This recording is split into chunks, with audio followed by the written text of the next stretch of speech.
Tim Sykes, millionaire mentor and trader here, answering your questions. A lot of people ask me, how do you short sell a stock? Short selling is basically how I made my second million, not my first million. I made my first million going long, meaning I was betting on higher prices. I was buying penny stocks that broke out. Short selling, I had to adapt to back in 2001, 2002, when the stock market was tanking and there were no more breakouts to buy. Short selling means you're actually betting on lower stock prices. You're taking a negative position. So if you're betting against a stock at, let's say, $6 a share and it goes down and you're short and it goes down to $2 a share, you profit those $4 a share. 6 minus 2 equals 4. Even though the price is dropping, if let's say you have a negative 1,000 shares, so you have shorted 1,000 shares, negative 1,000 shares times negative $4 a share, negative times a negative is positive, you gotta love math, positive $4,000 profit. So I know it's confusing to say, hey, how do you take a negative position? You need to have your broker find you shares to short. This is where it gets a little complicated. Buying is a lot easier. You can buy any stock you want. Almost any broker is fine, except Robinhood, which has terrible executions. I prefer E-Trade and Interactive Brokers, not just because of their decency or because they're big brokers, which are pretty safe.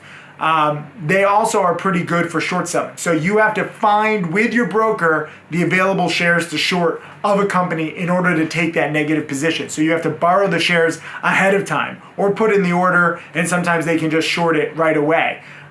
Sometimes if you're shorting like one of these penny stock scams that I like betting against, everybody wants to short it. Everybody knows that it's a scam. So there are sometimes no shares to short. I have a whole music video spoof called No Borrow, No Cry, where I've seen so many scams collapse and I couldn't find stocks to short. I couldn't find shares. And that's terrible when you know a stock is going down, you want to profit off of it, but there's no shares to short. You got to get used to it. That's part of shorting, especially when you're shorting, the most desirable stocks that are probably just going to crash and burn.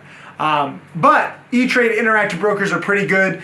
Interactive Brokers is better at finding shares of stocks under $2 a share. E-Trade is better for shorting stocks between $2 and $5 a share. If you're shorting bigger companies, I would say be careful. All of Wall Street is basically geared towards getting stock prices up. Brokers want more commissions.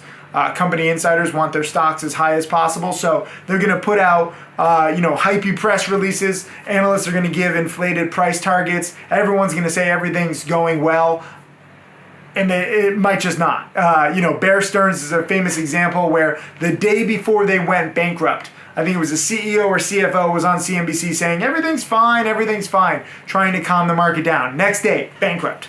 No management figure is ever going to tell you that the company is going to go out of business or the company is hurting, because that would endanger their own job. Even if this is the truth. So shorting is a very dangerous game. You have to be very careful because the stock can just keep going higher, even if it's an outright scam. The company can just putting out press release after press release, pushing their stock higher. That's called a short squeeze. When so many people are betting on the stock going lower, guess what? If it goes higher, you lose money as a short seller because you're betting on one direction, it's going the other direction. No different than if you're buying a stock and you want it to go higher and it goes lower, you lose money. The difference with short selling is that you can lose infinite amounts of money.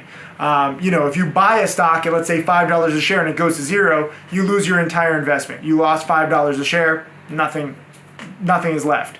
But if you are short selling a stock at $5 a share and it goes to $20 a share, you haven't just lost those $5 a share, you've lost $15 a share, 3 times what you put in initially. So even though you're like, how is this possible? I just only put in, let's say you had 1,000 shares at $5 a share, you put in $5,000, you could be down $15,000, okay?